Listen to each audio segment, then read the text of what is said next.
Padre, te damos gracias porque tú has sido bueno con nosotros, nos has dado, Señor, hasta este momento el cuidado, la atención que tanto necesitamos en unas dificultades, en los problemas, en las angustias.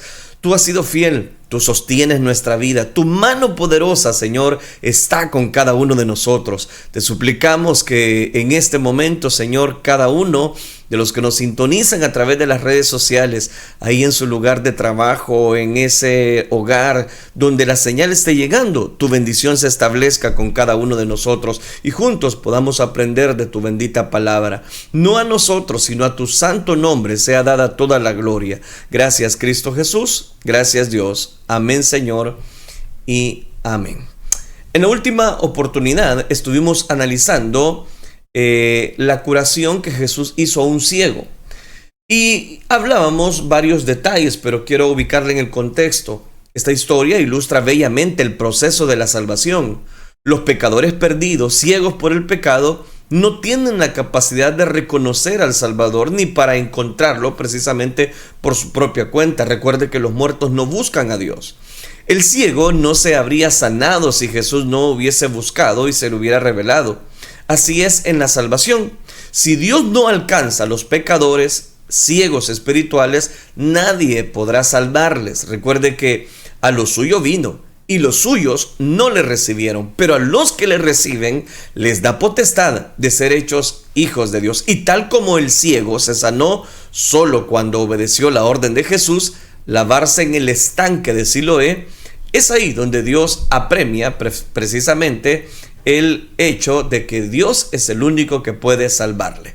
Habiendo ubicado precisamente en el milagro del ciego de nacimiento, este día quiero hablar bajo el tema: los incrédulos investigan un milagro. Van a investigar cómo es que sucedió este milagro. Para ello quiero que tomemos la lectura en el Evangelio según San Juan, capítulo 9, versículo número 13 en adelante. Dice la palabra del Señor: llevaron ante los fariseos al que había sido ciego, y era día de reposo, cuando Jesús había hecho el lodo y le había abierto los ojos. Volvieron pues a preguntarle también los fariseos cómo había recibido la vista. Él les dijo: me puso lodo sobre los ojos y me lavé y veo. Entonces algunos de los fariseos decían: ese hombre no procede de Dios porque no guarda el día de reposo. Otros decían: ¿cómo puede un hombre pecador hacer estas señales? Y había disensión entre ellos. Entonces volvieron a decirle al ciego: ¿qué dices tú del que te abrió los ojos? Y él dijo que es profeta. Pero los judíos no creían que él había sido ciego y que había recibido la vista, hasta que llamaron a los padres del que había recibido la vista y le preguntaron diciendo: ¿es este vuestro hijo, el que vosotros decís que nació ciego? ¿Cómo pues ve ahora? Sus padres respondieron y le dijeron: sabemos que es nuestro hijo y que nació ciego, pero cómo ve ahora no lo sabemos, o quién le haya abierto los ojos nosotros tampoco lo sabemos. Edad tiene, preguntadle a él, él hablará por sí mismo. Esto dijeron sus padres porque tenían miedo de los judíos, por cuanto los judíos ya habían acordado que si alguno confesase que Jesús era el Mesías, fuera expulsado de la sinagoga. Por eso dijeron sus padres: edad tiene, preguntadle a él. Entonces volvieron a llamar al hombre que había sido ciego y le dijeron: da gloria a Dios, nosotros sabemos que ese hombre es pecador. Entonces él respondió y dijo: si es pecador, no lo sé. Una cosa sé, que habiendo yo sido ciego, ahora veo. Le volvieron a decir: ¿qué te hizo?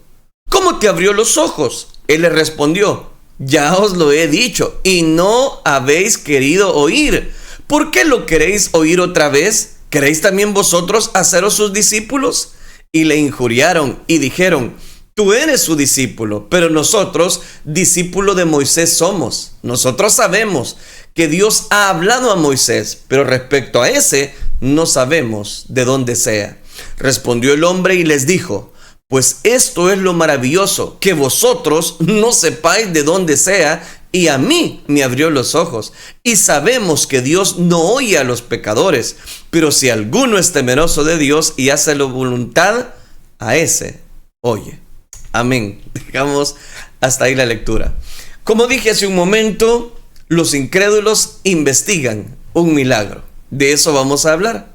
La nación de Israel, el pueblo elegido de Dios, heredero de muchas promesas, promesas únicas y misericordiosas. La promesa básica terrenal de un lugar, acuérdese de esa tierra que fluye leche y miel. El compromiso celestial de la salvación por medio del Mesías prometido. Lamentablemente, Israel se perdió estas dos promesas. Aunque vivían en la tierra prometida, nunca poseyeron todo el territorio que Dios les había prometido.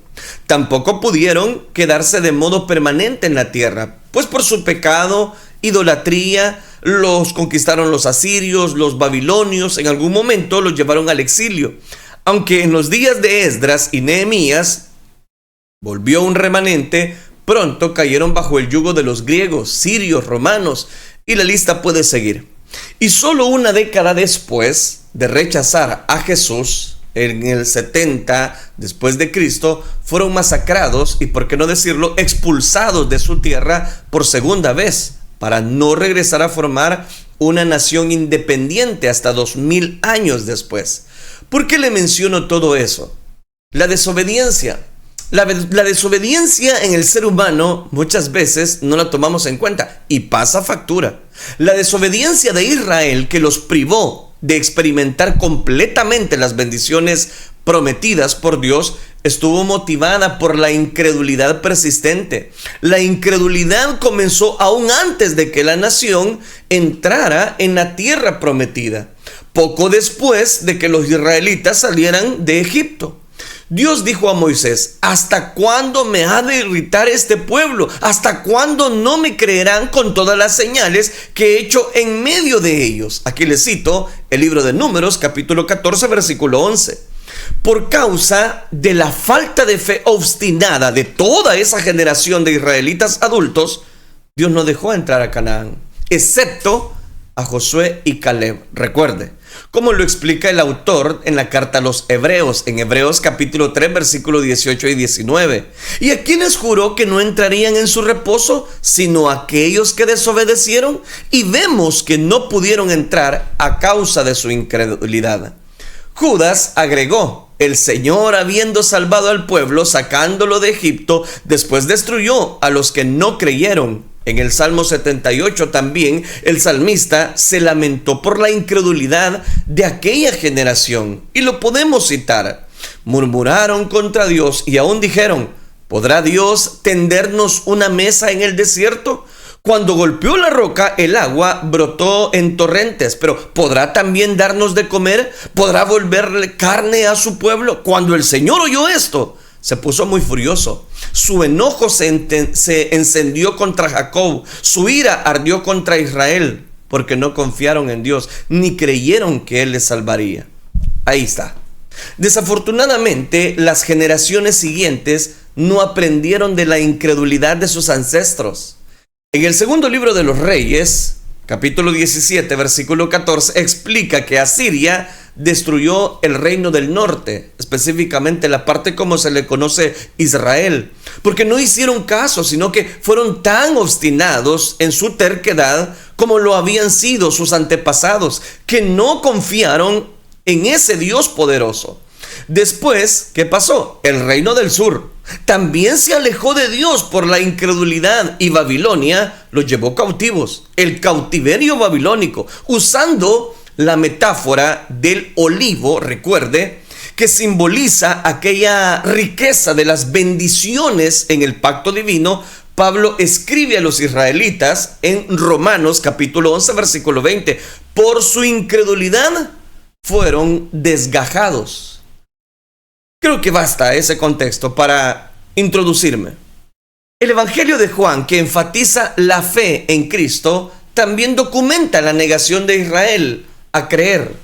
Eran como el Señor los caracterizó: generación incrédula, y en muchas ocasiones incrédula y perversa. Jesús dijo a Nicodemo: si os he dicho cosas terrenales y no creéis, ¿cómo creeréis si os dijere las celestiales? También previno: El que no cree ya ha sido condenado porque no ha creído en el nombre del unigénito Hijo de Dios. En la respuesta de Jesús a la curiosidad débil de un Galileo noble y basada en señales, Él le reprendió, y a otros como Él también: si no viereis señales y prodigios, no creeréis. El Señor dijo a los líderes religiosos judíos hostiles, que ya lo analizamos en el capítulo 4, no tenéis la palabra de Dios morando en vosotros, porque a quien Él envió, vosotros no creéis. ¿Cómo podéis vosotros creer? Pues recibís gloria los unos de los otros y no buscáis la gloria del que viene del Dios único. Recuerde que también Jesús le dijo a la multitud de Capernaum que con afán buscaba otro milagro de alimentación. Mas os he dicho que aunque me habéis visto, no creéis. La incredulidad era característica incluso en algunos que se llamaban seguidores suyos. Juan registra que ni aun sus hermanos creían en él. No obstante, Jesús continuó hablando a la verdad con audacia, confrontando a sus oponentes con lógica irrefutable y una evidencia innegable, retando muchas veces a todos los líderes de la época y preguntando sin rodeos: si digo la verdad, ¿por qué vosotros no me creéis? Y cuando los líderes judíos lo abordaron en el templo, que es lo último que estuvimos analizando en el capítulo anterior, y le inquirieron: ¿hasta cuándo nos turbas el alma? Si tú eres el Cristo, dínoslo abiertamente. Jesús les responde: os lo he dicho, y no creéis las obras que yo hago en nombre de mi Padre. Ellas dan testimonio de mí, pero vosotros no creéis porque no sois de mis ovejas, como os he dicho. La triste realidad es que a pesar de que Jesús había hecho tantas señales delante de ellos, no creían en él, como lo hicieron sus ancestros en el desierto, como lo hacían la mayoría de judíos en la época precisamente de Jesús. Vamos al relato. La sanidad asombrosa del ciego de nacimiento no fue suficiente. Este es el punto. Para suavizar los corazones precisamente de estas personas. No fue suficiente, digo, porque es evidente. Mire hasta dónde pueden llegar aquellas personas que de alguna manera desarrollan una religión. Y eso es lo que tienen. Los versículos 13 al 34, que es lo que nos ocupan ahora, exponen el carácter de su incredulidad obstinada y registran la primera discrepancia pública entre los seguidores de Jesús y el liderazgo religioso judío. El ciego es la primera persona reconocida que fue expulsada de la sinagoga por su lealtad a Cristo. Hay 4 características de la incredulidad que emergen en este pasaje. La incredulidad es inconsecuente, intratable, irracional e insolente. Veamos la primera. La incredulidad es inconsecuente. Dice el versículo número 13. Llevaron ante los fariseos. Es el versículo inicial. Llevaron ante los fariseos al que había sido ciego. Y era día de reposo cuando Jesús había hecho lodo y le había abierto los ojos. Algunos que supieron de la sanidad del ciego, incapaces de entender la sanidad sorprendente, lo llevaron ante los fariseos. Era natural buscar una explicación de las autoridades religiosas sobre este hecho sin precedentes. Era, voy a decirlo como algo natural. Sin embargo, es probable que no lo llevaran el día de la sanidad. ¿Por qué? Porque recuerde algo, era el día de reposo cuando Jesús había hecho lodo y abierto los ojos del ciego. Los fariseos exigentes no habrían hecho estas averiguaciones en día sábado. Recuerden que ellos guardaban el día de reposo. Más allá de buscar una explicación, quienes llevaron al ciego a los fariseos tal vez quisieran ver la reacción de sus líderes ante esta violación, voy a decirlo, sin restricciones del día de reposo. No queda claro si esto era un interrogatorio formal, aunque el hecho de que los fariseos expulsaran al hombre de la sinagoga lo hace formal. sugiere que se reunieron con capacidad oficial. Tal vez el Sanedrín los delegó para investigar este incidente, porque era mucho.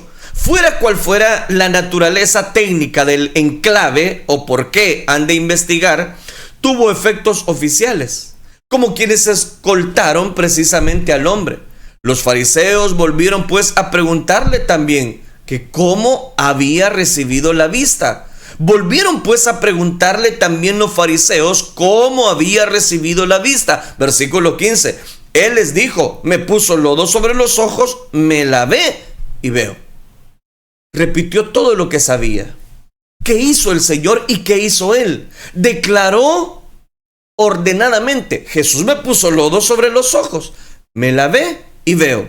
La reacción inmediata, predecible de estos fariseos que decían: Jesús no procede de Dios porque no guarda el día de reposo, revela el enfoque cegado que controlaba su investigación. A ojos de ellos, Jesús había quebrantado el día de reposo. ¿Era un hecho o no era un hecho? Era un hecho. No porque hubiera violado alguna regulación de las Escrituras, sino porque había ignorado las restricciones y aplicaciones extrabíblicas de los rabinos. Por ejemplo, el Señor había hecho lodo de su saliva y el polvo, lo cual violaba la prohibición de amasar en el día de reposo. Las regulaciones rabínicas también prohibían los tratamientos médicos en día de reposo, a menos que la vida de la persona estuviese en un peligro inmediato, cosa que no era el caso con el ciego. Además, algunos rabinos enseñaban que no estaba permitido untar los ojos con medicina. Se creía que la saliva tenía cualidades medicinales en el día de reposo. Aunque la opinión estaba dividida en este aspecto, no era la primera vez. Este es el punto, que deliberadamente violaba las regulaciones tradicionales del día de reposo. Le voy a refrescar un poquito el análisis. En Mateo capítulo 12, versículo del 1 al 8, defendió a sus discípulos por arrancar espigas en el sábado, violando así la ley rabínica. Poco después sanó a un hombre con la mano seca en el día de reposo, que está registrado en Lucas capítulo 13, versículo 10. Antes, en el Evangelio de Juan, recuerde, Jesús había sanado a un hombre en el estanque de Betesda en el día de reposo, capítulo 5, ya lo estudiamos, airando con eso a las autoridades judías que buscaban precisamente prenderlo, matarlo o una oportunidad para hacerle caer. ¿Por qué provocaba deliberadamente a los líderes violando las prohibiciones del día de reposo? Porque alguien preguntará, ¿por qué Dios hacía eso? Entonces algunos de los fariseos, versículo 16, decían: ese hombre no procede de Dios, porque no guarda el día de reposo. Otros decían: ¿cómo puede un hombre pecador hacer estas señales si es pecador? Y había disensión entre ellos. Entonces volvieron a decirle al ciego: ¿qué dices tú del que te abrió los ojos? Y él le dijo: bueno, yo pienso que es un profeta. Pero preguntémonos, ¿por qué provocaba deliberadamente a los líderes violando las prohibiciones del día de reposo Jesús? Primero, y más importante, porque mostró su autoridad divina como Señor del sábado. Lucas 6:5. Pero también lo hizo para mostrar que tales normas extrabíblicas no eran necesarias y ponían una carga opresiva en las personas.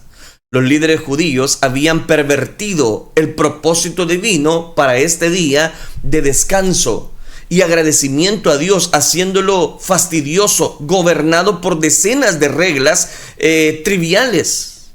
Después de todo, señaló Jesús, el día de reposo fue hecho por causa del hombre y no el hombre por causa del día de reposo. Aquí les cito Marcos capítulo 2 versículo 27. Los líderes religiosos se enorgullecían de guardar minuciosamente sus normas legalistas sobre el sábado y al mismo tiempo ignoraban asuntos mucho más importantes como mostrar misericordia para los necesitados. No sorprende que el Señor condenara por atar cargas pesadas y difíciles de llevar y ponerlas sobre los hombros de los hombres. Pero ellos ni con un dedo querían moverlas, como él se los expresa. Corrompían el sábado.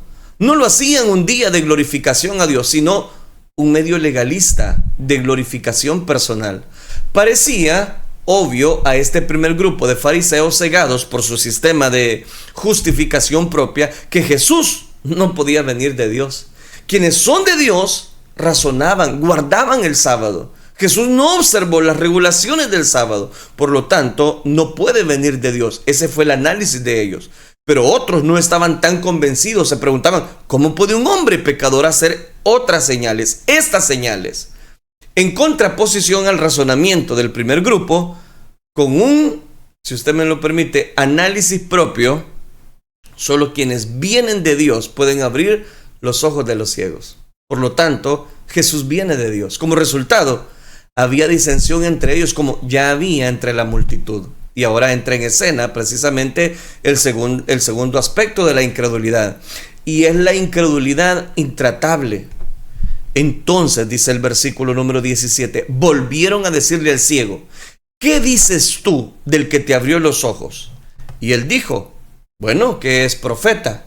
Pero los judíos no creían que él había sido ciego y que había recibido la vista hasta que llamaron a los padres del que había recibido la vista. Y le preguntaron diciendo, ¿es este vuestro hijo, el que vosotros decís que nació ciego? ¿Cómo pues? Ve ahora. Mire, era indiscutible que Jesús había realizado el milagro. Literalmente, este milagro estaba ahí mirando a los fariseos en su cara. Sin embargo, no toda la terquedad, no estaban dispuestos a aceptar la evidencia y seguían sin convencerse de la verdad. Eran como aquellos que Dios describió como una generación perversa, hijos infieles, allá en Deuteronomio capítulo 32, versículo 20. Continúan su interrogatorio, no les bastó. Los fariseos le dijeron al ciego, ¿qué dices tú del que según tú te abrió los ojos? ¿Qué dices de él? Los fariseos preguntaban la opinión de una persona humilde, lo cual refleja que se estaban burlando del hombre o que estaban confundidos y divididos.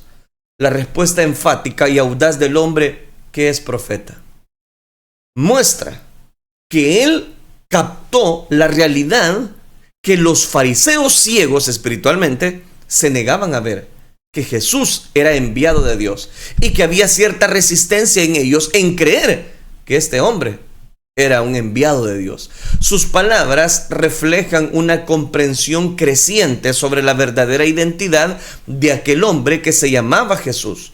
¿Cómo lo explica precisamente? Los ojos del hombre se abren cada vez más. Comienza a ver más claramente, mientras los ojos de los jueces se oscurecen con niebla teológica cegadora. Así hay muchas personas. El conocimiento que tenían del Señor aún no era completo, y eso los hacía más ciegos espirituales. A pesar de la evidencia, a pesar del testimonio claro y inequívoco del hombre, los judíos no creían que él había sido ciego y que había recibido la vista, como aquellos precisamente en el versículo 9 que decían, a él se parece. Los judíos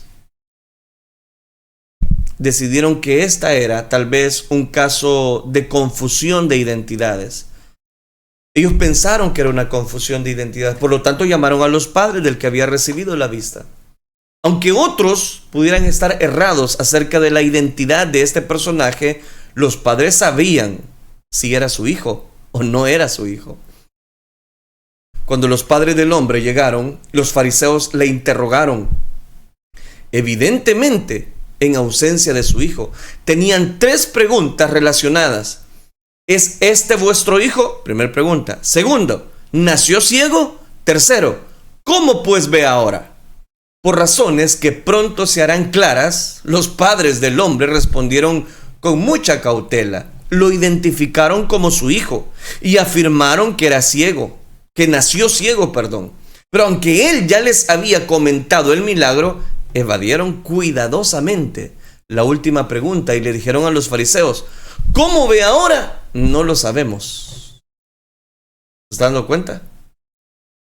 Sus padres responden: sabemos que es nuestro hijo y que nació ciego, pero como ve ahora, no lo sabemos. O quién le haya abierto los ojos, nosotros tampoco lo sabemos. Edad tiene, preguntadle a él hablará por sí mismo. ¿Pero por qué? El versículo 22 lo explica. Porque dijeron sus padres, porque tenían miedo de los judíos, por cuanto los judíos ya habían acordado que si alguno confesase que Jesús era el Mesías, fuera expulsado de la sinagoga. Entonces, en un esfuerzo por evitar más interrogatorios y represalias, sugirieron que los fariseos le preguntaran a su hijo por la explicación, pues él ya era responsable y podía hablar por sí mismo. La nota, si usted me lo permite, de Juan: esto dijeron sus padres porque tenían miedo de los judíos, por cuanto los judíos ya habían acordado que si alguno confesase que Jesús era el Mesías, fuera expulsado de la sinagoga. Por eso dijeron sus padres, edad tiene, preguntarle a él. Contrariamente a lo que dijeron los fariseos, los padres sabían evidentemente que Jesús había sido sanado, había sanado a su hijo.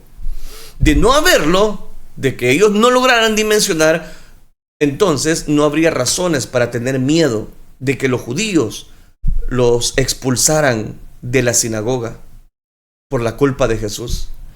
El término desconocido, si usted me lo permite, en los escritos, en los primeros escritos, significa precisamente la eliminación de la vida social y religiosa de Israel. Por tanto, era un castigo. Volvamos al relato. Los fariseos no estaban dispuestos a creer las afirmaciones de Jesús, aún después de haber identificado al Hijo positivamente y de no tener excusas legítimas para negar la ocurrencia de un milagro auténtico. Querían que el hombre se uniera en su incredulidad, de modo que volvieron a llamar al hombre que había sido ciego y le dijeron: da gloria a Dios, nosotros sabemos que ese hombre es pecador. Y insistían en que le diera el mérito a Dios, exigiendo que no le diera mérito a Jesús por su sanidad. La exhortación de dar la gloria a Dios también se puede entender como una imposición a dejar de mentir diciendo que Jesús lo había sanado y a que dijera la verdad, de la misma manera que Josué le dijo a Acán: hijo mío, honra y alaba al Señor Dios de Israel, cuéntame lo que has hecho y no me ocultes nada. Allá en Josué capítulo 7 versículo 19. Tal confesión de parte del hombre habría sido igual a concordar con los líderes en que Jesús era pecador y no tenía el poder de Dios. Por eso es que ellos lo hacen. Tercer elemento: la incredulidad es irracional. Entonces le respondieron y le dijo. Entonces volvieron a llamar, versículo 24 y 25. Entonces volvieron a llamar al hombre que había sido ciego y le dijeron: da gloria a Dios. ¿Da gloria a Dios? Nosotros sabemos que ese hombre es pecador. Entonces él respondió y dijo: si es pecador, no lo sé. Una cosa sé, que habiendo sido ciego, ahora veo. Ante el pronunciamiento de los fariseos sobre Jesús, el antiguo ciego respondió: si es pecador, no lo sé. Dejó la determinación de esto a los expertos religiosos, pero se aferró tercamente a la realidad innegable de su visión y declaró: una cosa sé, que habiendo yo sido ciego, ahora veo. Ignoraba el dilema de ellos y declaró una verdad muy simple: Jesús definitivamente lo había sanado.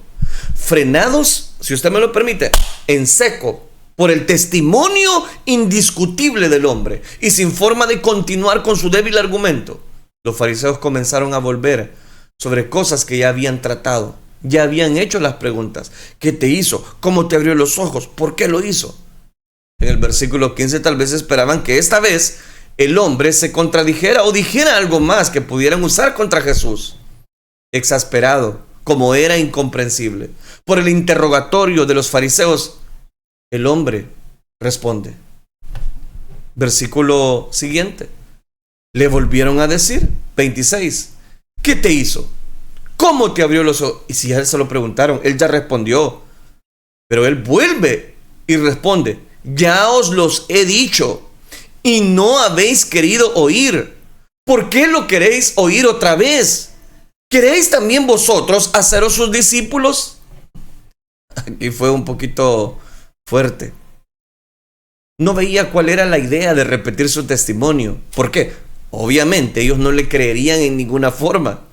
Al entender precisamente esta verdad, les preguntó con sarcasmo si sus preguntas repetidas sobre Jesús implicaban que querían tener la verdad clara para hacerse también sus discípulos.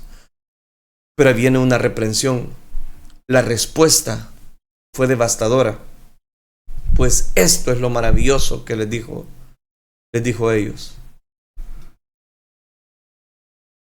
Versículo 29. Nosotros sabemos que Dios ha hablado a Moisés, pero respecto a ese no sabemos de dónde sea. El hombre responde, pues esto es lo maravilloso, que vosotros no sepáis de dónde sea, pero a mí me abrió los ojos. Y sabemos que Dios no oye a los pecadores, pero si alguno es temeroso de Dios y hace su voluntad, a ese oye. ¿Se está dando cuenta? Jesús podía hacer lo que solo podía hacer el poder de Dios, sanar la ceguera de nacimiento y crear unos ojos nuevos y útiles. Aún así, las autoridades religiosas afirmaban su completa ignorancia respecto al origen del Señor. Tal locura irracional procedía ¿de qué? Procedía del rechazo obstinado de estas personas. Así ha ocurrido y así sigue ocurriendo desde entonces con quienes conocen la verdad del Evangelio y se aferran a su pecado y a su incredulidad, pensando que Dios en algún momento puede ser burlado, pero Dios no puede ser burlado. Todo lo que el hombre siembra lo va a cosechar. Terminemos. Vemos el cuarto detalle. La incredulidad es insolente. Sabemos que Dios no oye a los pecadores, respondieron ellos, pero si alguno es temeroso de Dios y hace su voluntad, a ese oye. Desde el principio no se ha oído decir que alguno abriese los ojos a uno que nació ciego. Si esto no viniera de Dios, nada podría hacer. Respondieron y le dijeron, tú naciste del todo en pecado y nos enseñas a nosotros, y le expulsaron. Versículo 34. ¿Hasta dónde puede llegar la incredulidad? ¿Hasta dónde puede llegar la ceguera? La ceguera insolente de los incrédulos. Este mendigo humilde procedía ahora a dar una conferencia teológica a los líderes de su nación, insolentes, arrogantes, y respondió al silogismo de los fariseos. Le explico. El silogismo de los fariseos, él lo responde con otro silogismo. Su premisa principal era que Dios no oye a los pecadores, pero si alguno es temeroso de Dios y hace la voluntad, a ese oye. Su premisa secundaria era que Dios obviamente oía a Jesús porque le dio el poder para hacer las cosas de las que no se había oído desde el principio. ¿Cómo cuáles? Como abrir los ojos a uno que nació ciego. Su conclusión irrefutable era, si Jesús no viniera de Dios, nada como esto podría hacerse. Los fariseos incapaces, ya finalizo, deme tiempo. Los fariseos incapaces de responder a la lógica irrefutable del hombre y enfurecidos, porque él está declarando ahora. Le dijeron con desprecio, tú naciste del todo en pecado y nos enseñas a nosotros. Con sarcasmo y burlas devolvieron ataques, con lo que buscaban decir que él o sus padres eran culpables de alguna iniquidad grave, para que él hubiese sido ciego de nacimiento. Irónicamente, a pesar de las palabras del menosprecio, admitieron el hecho de que quien ahora veía había nacido ciego. Un punto que antes ellos mismos lo habían negado, porque querían investigar. Entonces le expulsaron, dice el versículo 34, de la sinagoga. Le extendieron la excomunión que sus padres habían evitado por poco. Como este pasaje ilustra, tengo que terminar y hacer las aplicaciones por el tiempo. Como este pasaje ilustra, cuando los escépticos incrédulos investigan los milagros de Cristo u otro suceso sobrenatural registrado en la Biblia, solo puede haber un resultado. ¿Cuál es? Antes de decirlo, a menos que el Espíritu Santo abra sus ojos ciegos, negarán la veracidad de tales relatos. No importa cuál sea la evidencia. A los fariseos de este pasaje se les presentó una prueba viva del poder divino de Dios, del poder divino de Jesús. Y aún así, cubiertos en mucha incredulidad, intentaron negar lo innegable y refutar lo irrefutable. Así lo explicaría después un antiguo fariseo, el apóstol Pablo. El hombre natural no percibe las cosas que son del Espíritu de Dios, porque para él son locura, y no las puede entender, porque se han de discernir espiritualmente. Le cito la primera carta a los Corintios, capítulo 2, versículo número 14. Vamos a ver el día viernes, si el Señor nos presta vida, visión espiritual o ceguera espiritual. ¿Por qué lo expulsaron? ¿Qué pasó con el ciego? ¿Qué hizo Jesús? ¿Qué pasó? El Señor busca al ciego. Aun cuando ya le ha dado ese milagro, el Señor se da cuenta que lo han expulsado y Él se presenta delante de él. Eso es que analizaremos en la próxima oportunidad que estudiemos el Evangelio de Juan. 3 aplicaciones. Número 1. La incredulidad estará siempre latente en el corazón de las personas. Si Dios no le abre los ojos espirituales a una persona, la persona por sí sola vivirá ciega. Y los ciegos dan pasos inseguros. La Biblia dice que un ciego no puede guiar a otro ciego. Ambos caerán en el precipicio. Segunda aplicación. Cada uno de nosotros no podemos buscar la visión espiritual. No depende de nosotros. Depende de Dios. Estábamos muertos y los muertos no buscamos a Dios, muertos en delitos y pecados. Pero ahí es donde la gracia de Dios florece en nuestra vida. Como bien dijeron los padres, edad tiene, pregúntenle a Él. Él hablará por sí solo. Cada uno de nosotros, tercera aplicación, cuando hemos recibido la visión espiritual, tenemos que contarla. Ve y predícale, como a tantas veces el Señor se los dijo, después de haber hecho cantidad de milagros. Ve y cuéntale los tuyos, lo que Dios ha hecho en tu vida. Ve y no peques más. ¿Qué le estaba diciendo? Como ya lo analizamos en el caso de la mujer adúltera. Ve y no peques más. Lo que le está diciendo es ve, pero que tus frutos, tu comportamiento sea de que ya no vas a hacer lo mismo, que ya no cometerás pecado. ¿Qué le está diciendo? Testifica con tus hechos. Tercera aplicación, no olvides de dónde Dios te sacó, qué venda de los ojos te quitó para que ahora puedas ser luz en medio de cualquier oscuridad. Oremos al Señor. Padre, gracias te damos porque tú eres bueno con nosotros. Gracias te damos por el alimento espiritual que ahora recibimos, de tu gracia, de tu misericordia. Comprendemos, Señor, tu señorío en medio nuestro. Solo tú eres poderoso, solo tú eres grande, solo tú eres temido entre las naciones. Tú eres un Dios todopoderoso que nos auxilia, que nos guía a toda verdad y a toda justicia.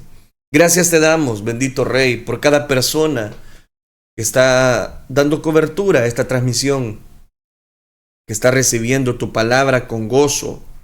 Ayúdanos, Padre, a disfrutar, Señor, de tu bendición. Todo esto lo pedimos en el bendito nombre de tu Hijo amado, por quien desde ya te damos las gracias. Gracias, Cristo Jesús. La gloria y la honra te la damos solo a ti, Señor. Amén, Señor, y amén. Amén.